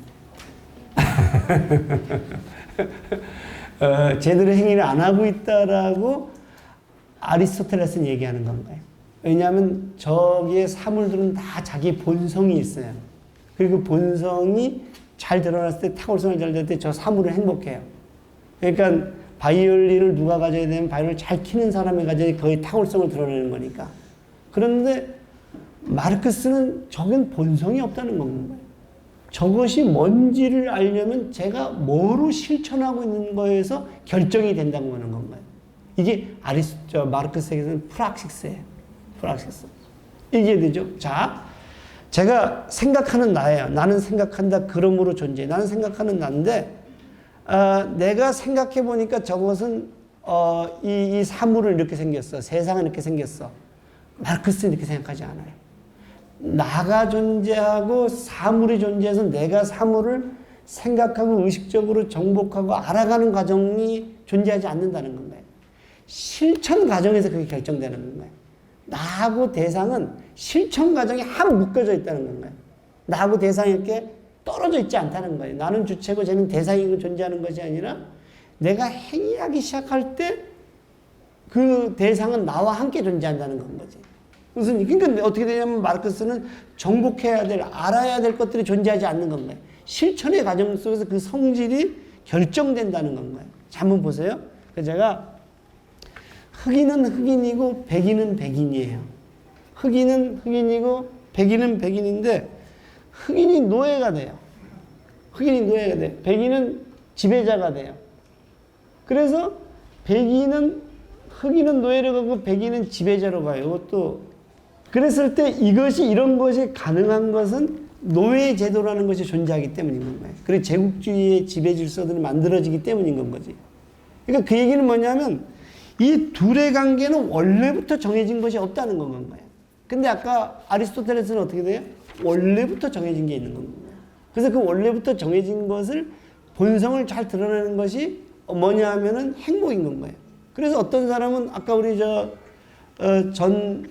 전인숙 선생님은 거기 가서 이렇게 고치고 이랬을 때 행복한 건 거야. 사회복지사 이제 그럴 때 좋다고 하니까.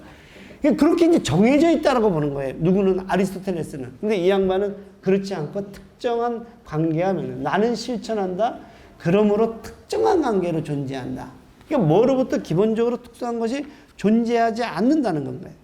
자, 그러면은 생각해 보세요.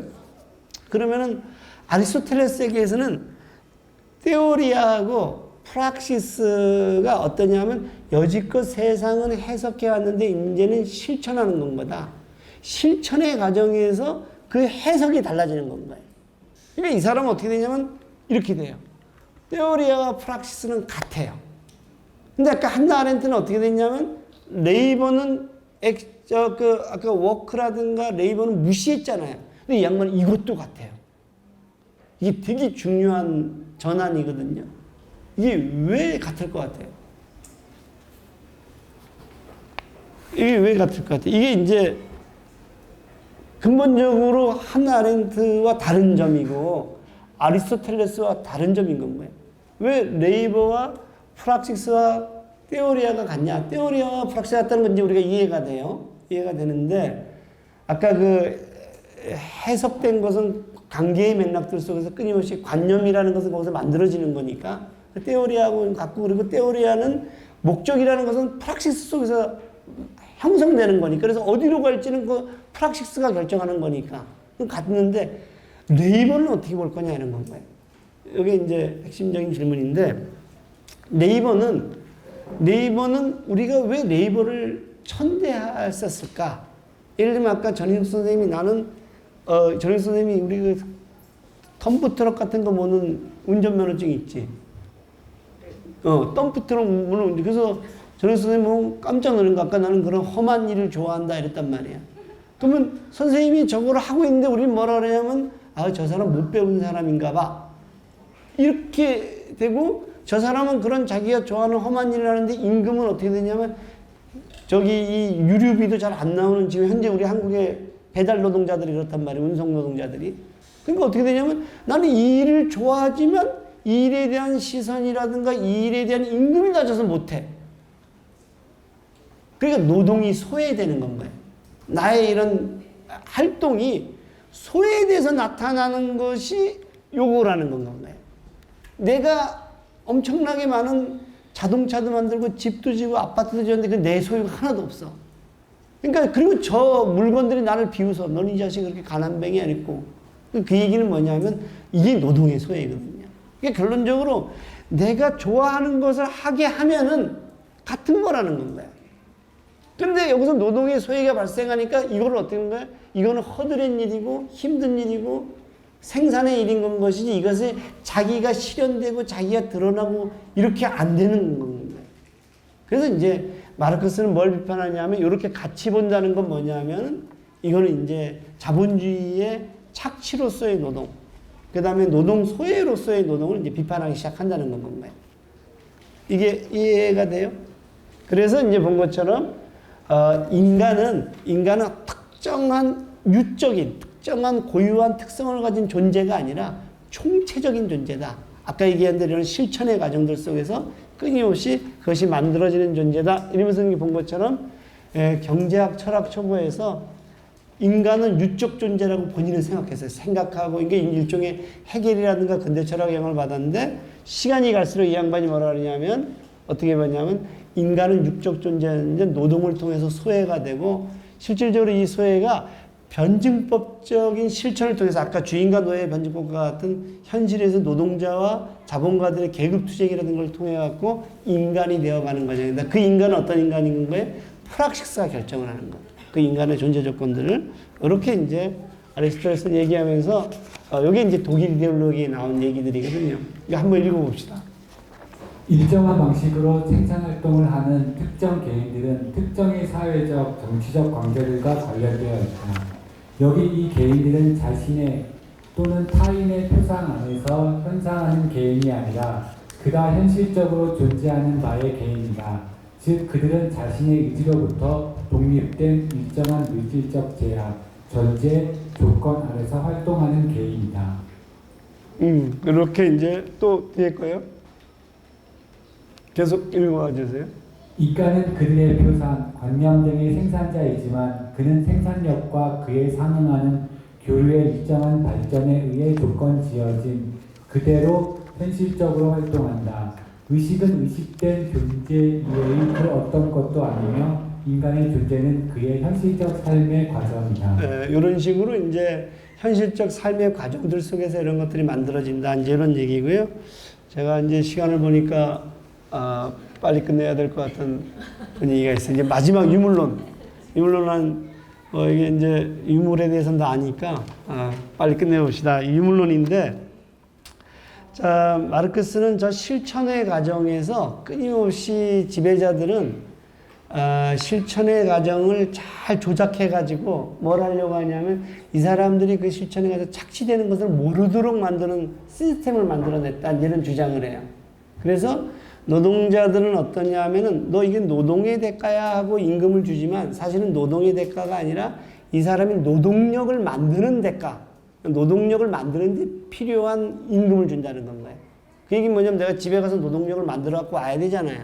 근데 그 일을 했는데 사실은 이 사람은 그 노동력을 만드는 그것에 임금을 주지만 실질적으로 이 사람의 또 다른 노동을 시킨다는 건 거예요. 그래서 이 사람은 난 노동의 대가를 받은 줄 알았지만 사실은 내가 생계비에 필요한 것만 받았다는 건 거예요. 그러니까 이제 내가 착취당하는지를 모른다. 이제는 거예요. 그리고 이런 사상을 끊임없이 만들어내는 것들이 아까 얘기한 대로 주인인 건 거예요. 아까 주인과 노예 변증법에서. 그래서 뭐라 하면 한 시대의 지배 사상은 지배계급의 사상이다. 이런 얘기인 거예요.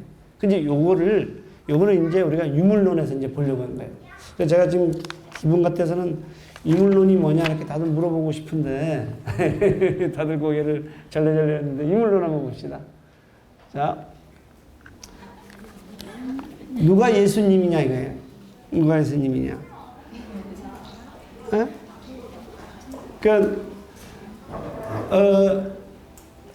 당시의 상황에서 이 왼쪽의 그림은 1960년대에 암을 걸린 이 화가 판매업을 하는 분이 암이 걸리고 나서 얼마 남지 않았다는 걸 알았을 때 내가 죽을 때까지 하나님의 영광을 돌리다 죽겠다 해서 그린 그림이에요.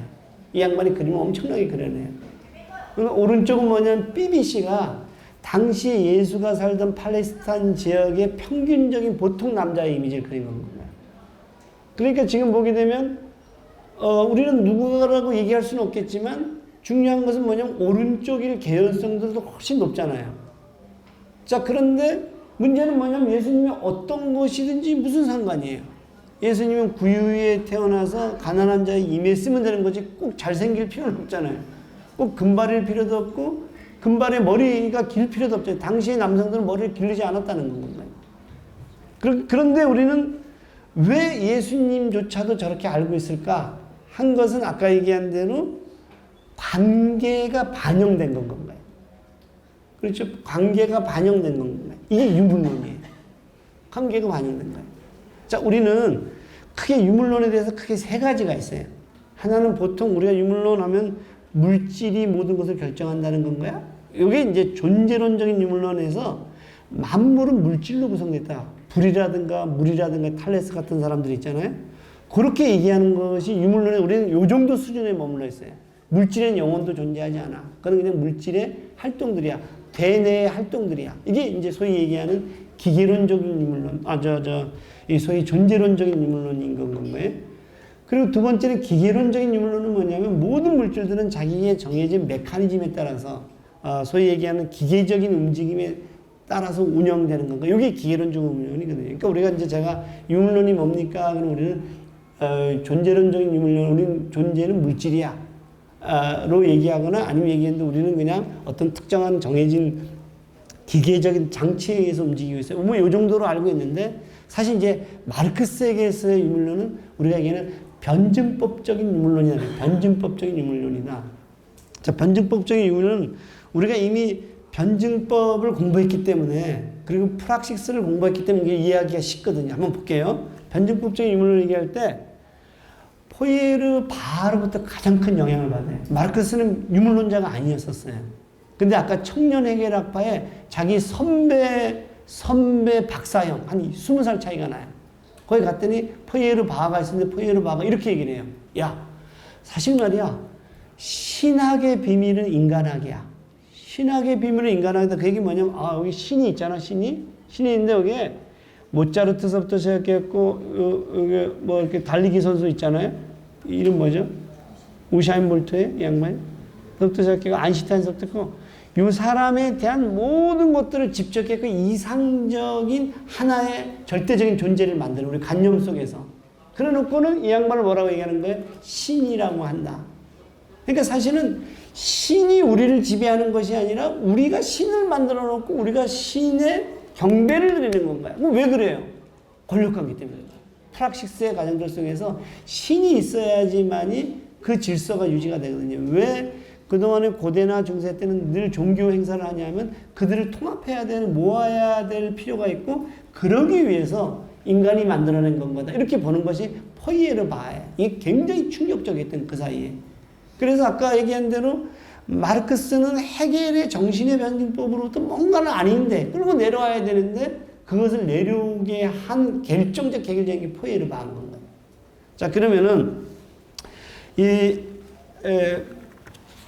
마르크스는 포이에르바흐의 유물론에 동의했을 것 같아요? 동의하지 않았어요. 그 아이디어는 빌려왔는데 뭐냐면 포이에르바흐 형님 우리가 믿는 신은 사실 알고 인간이라는 건 거예요. 개개인의 탁월성 모여서 하나의 완벽한 이상적인 만드는데 어느 날 보니까 그것이 신이라는 건 거죠. 이렇게 했고 우리는 신으로부터 소외를 받고 있다. 이게 기독교의 본질이라는 책이거든요. 자, 그런데 왜 그러면 이 사람은 동의하지 않았느냐? 동의하지 않았냐면 인간이 저렇게 신이라는 것을 만들어내는 것은 우리의 감각작용이다. 이성적 작용이 아니라 감각이다. 왜 감각이냐면 유물론자니까. 감각을 더 높이 평가한 거죠. 감각작용이다 했는데 마르크스는 뭐라 그랬어요? 감각이 아니라 실천이다라고 한 거예요. 그러니까 쟤는 그것을 주체와 대상, 감각을 가진 주체가 신이라는 것을 대상으로 인식했다 이렇게 얘기를 한 것이지 특정한 프락식스의 과정에서 신이라는 현상이 만들어졌다고 본 게 아닌 건 거예요. 그래서 이제 마르크스는 이제 그런 점에서 누굴 비판해요? 포이에르바흐를 비판하면서 뭐를 가지고 와요? 역사를 가지고 온 거, 변증법을 가지고 온 건가요? 그게 역사적인 유물론, 변증법적인 유물론이 돼요. 자, 그러면 보세요. 우리가 이제 이걸 얘기할 때, 그러면 이제 그럼 너에게 있어서 유물론이라는 건 뭐냐? 그러면 이제 우리가 소라게라는 거 알아요? 소라게? 소라 속에 개가 들어가 있어요, 이 녀석이. 근데 개가 자꾸 클 거 아니에요? 그럼 그 다음에 어떻게 해요?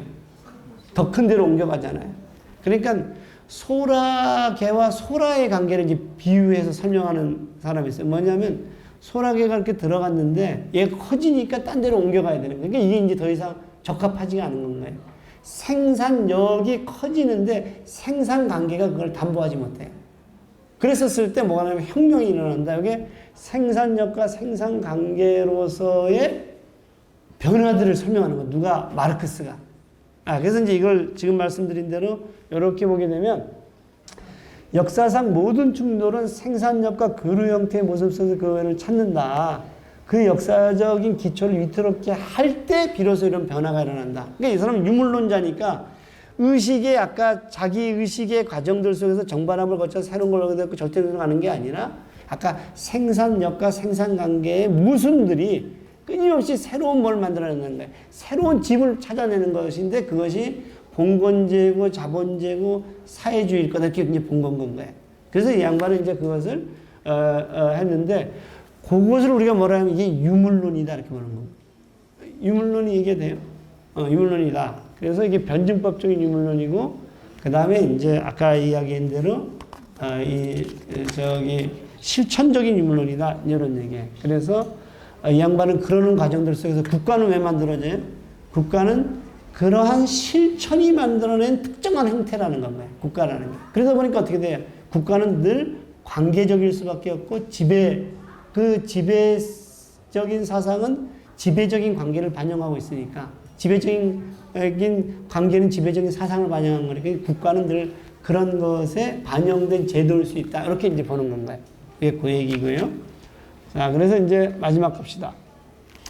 우리가 이제 이번 학기의 궁극적 목적은 마중물의 시민 정착을 아리스토텔레스한테 가져와 보고 마르크스로부터 가져와 보고 푸코로부터 가져와 갖고 마중물의 시민 정착을 한번 좀 상상해 보자 하는 것이 이번 학기의 주제거든요.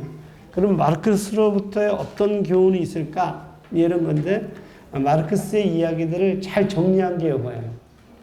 포이에르 바에 관한 태제본 그게 나오거든요. 한번 다른 분이 한번 읽어봅시다. 우리 상현이 한번 읽어봅시다.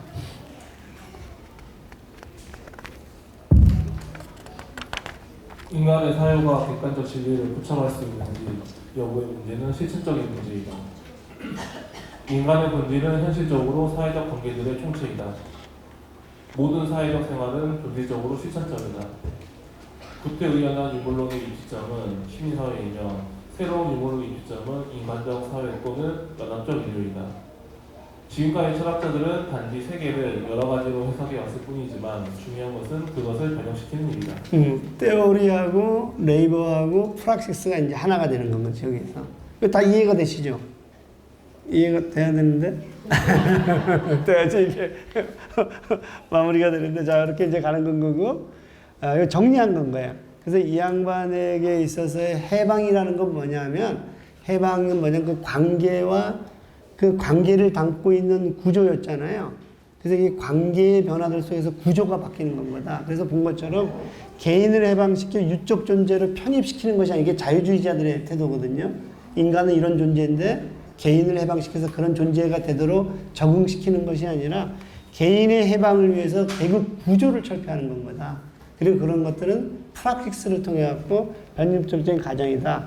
그래서 이 양반의 공산주의는 뭐냐면 도달해야 될 실체가 아니라 자신이 판단할 때 그런 프락시스를 통해서 나타나는 경향이다. 그래서 현실 지향의 끝없는 운동이다. 이제 이렇게 봤다는 건 거예요. 자, 그래서 여기는 우리에게 공산주의는 조성되어야 할 하나의 상태 또는 현실이 따라야 할 하나 이상이 아니다. 우리는 오늘날의 상태를 지향하는, 아까 그 변증법이라는 게 지향이란 말이에요. 정반합의 지향인데, 지향한 하나의 운동을 공산주의라고 본다. 그러니까 변증법은 공산주의라고 본다. 운동을 공산주의로 본다. 이렇게 본 거고요. 자, 요거는 이제 제가 마무리하면서 요것을 이 어머니를 변증법적 유물론으로 보면 어떻게 될까라는 건가요? 제가 이번에 나는 결코 어머니는 존재하지 않았다. 이 책에 보면 자기가 자기 엄마를 얘기해 봤더니 자기 엄마는 며느리로 존재하고 부인으로 존재하고 그 다음에 자기네들을 돌보는 엄마로 존재한 건 거예요. 그 엄마 자신이 존재하는 엄마의 목소리, 엄마의 탁월성, 엄마의 개성. 그래서 엄마는 다양하게 존재하지 않고 오로지 현모양처로만 존재하는 건 거예요. 그래서 이제 이 저자는 뭐라면 우리 엄마는 늘 이 시녀였던 것 같다. 그래서 우리 엄마는 우리 집안에서 늘 공공재였다. 자식도 갖다가 쓰고 할머니도 갖다 쓰고 시어머니도 남편도 갖다 쓰는 공공재였고, 그리고 엄마의 공간은 도처에 존재했지만 그것은 다 그걸 케어하느라고 존재하는 거예요. 세탁실이라든가 안방이라든가. 그래서 정작 엄마의 공간은 존재하지 않았다. 그러면서 하는 소리가 뭐냐면 결정적인 것은 엄마는 자기 목소리가 존재하지 않았다. 그래서 뭐라고 얘기하면 세월이 지나 엄마가 자신의 목소리를 내기 시작했을 때 그녀는 가족 구성원 특히 할머니를 비롯한 시가 친척들과 불화했다. 기존 체제의 약자의 침묵으로 고요한 평화를 유지한다. 이걸 이렇게 보게 되면 저걸 노동자라고 얘기해도 그대로 적용이 되고, 저거를 뭐 우리 사회의 약자라고 얘기해도 그대로 적용이 되거든요. 그들은 모든 공간에 있지만 존재하지 않았던 건 거고, 공공재로서의 그 필요하면 갖다가 버리는 건 거죠. 그리고 이제 그들의 목소리에서 이제 뭐냐면 존재하지만 존재하지 않는 비존재다. 이렇게 보는 건 거예요. 자, 그러면 그랬을 때 이 사회는 끊임없이 엄마를 현모양처의 신사임당으로 호명한다는 건 거예요. 그리고 엄마가 잘못한 결정적인 사례들이 여기에 나타나요. 여기에 나타나요. 예, 여기서 욱하는 부부들 말이야. 그래서 이것은 엄마의 실패로 사회의 실패를 덮고 있는 건 거다. 이런 얘기거든요. 이게 굉장히 유물론적이고 굉장히 변증법적이지 않아요? 저기는 뭐냐면 주인과 노예의 변증법이 저 안에 들어가 있는 건 거죠. 그리고 저 질서들이 유지가 됐던 것은 엄마의 비존재로 존재를 하는 건 거고, 그리고 이제 저런 것들이 엄마는 왜 비존재일까? 가부장제라든가 아니면 자본주의가 끊임없이 아버지 노동을 호명하는 대신에 엄마의 노동은 가사 노동으로 묶어놨던 것들이 구조 속에 있는 건 거다. 이제 이렇게 보게 된다면 결론적으로 우리가 봐야 되는 것은 유물론적인 눈으로 보게 되면, 변증법적인 눈으로 보게 되면 우리가 봐야 되는 것은 부당한 구조다. 저 속에 아버지도 가부장적인 아버지로 힘들었을 테고 자녀들도 엄마의 도움을 받아서 경쟁하느라 힘들었을 테니까, 그래서 엄마의 목소리가 사라진 것은 그 가족들의 문제가 아니라 이 어떤 이 관계의 문제고 구조의 문제다. 그렇다면 주인과 노예의 변증법적절은 프락시스로 문제를 해결한다면 어떻게 될까? 이제 이런 얘기예요. 그래서 이제 우리가 마중물의 시민 정치학으로 온다면 나는 끊임없이 관계 속에서 파악이 돼야 되고, 그 관계가 지속된다라면 그것이 제도적인 형태로 굳어지는 건 거고, 그 제도적인 형태로 또다시 나를 관계하니까 나는 관계와 제도 속에서, 제도는 또다시 관계가 맺고 있는 그런 관계들 속에서 봐야 되고, 그게 아까 주인과 노예의 변증법이라는 맥락 속에서 만들어진 질서일 수 있다. 그래서 내가 근로자로서 작업장에 들어가서 근로기준법을 준수하면서 개인의 어떤 그 보장을 받는 건 거죠. 내가 시민사회, 정치사회로 들어가고 소비자로서 소비자의 권리를 주장하는 수도 있지만, 또 한편에서 내가 조합원으로 들어가고, 노동자가 아니라 조합원이에요. 조직된 조합원으로 들어가서 노동권을 가지고 나오는 거죠. 내가 시민사회에 들어가고 사회권을 가지고 나오는, 이렇게 이제 조직되는 건 거죠. 그러니까 저 얘기는 뭐냐면 내가 이 얘기한 대로 이렇게 근로자가 될 것이냐, 조합원이 될 것이냐, 내가 소비자가 될 것이냐, 사회권을 가진 시민이 될 것이냐 하는 것들은 프락시스가 결정하는 것이 선언적으로 정해져 있지 않다. 그리고 그런 프락시스가 끊임없이 저런 구조와 어떤 이런 것들을 끊임없이 만들어가는 거 아니겠느냐. 이렇게 보게 되면 우리가 이제 아까 변증법적 유물론적인 관점에서 보게 되면 개인의 문제를 넘어서서 관계의 문제로, 그리고 이제 제도의 문제로, 구조의 문제로까지 이제 보게 되는 거 아니겠느냐. 이렇게 이제 말씀을 드리면서 이런 것들이 우리가 좀 마중물이 좀 참조할 수 있는 거 아니겠느냐, 이렇게 말씀을 드릴 수 있을 것 같습니다. 이것으로서 제 이야기를 마치겠습니다.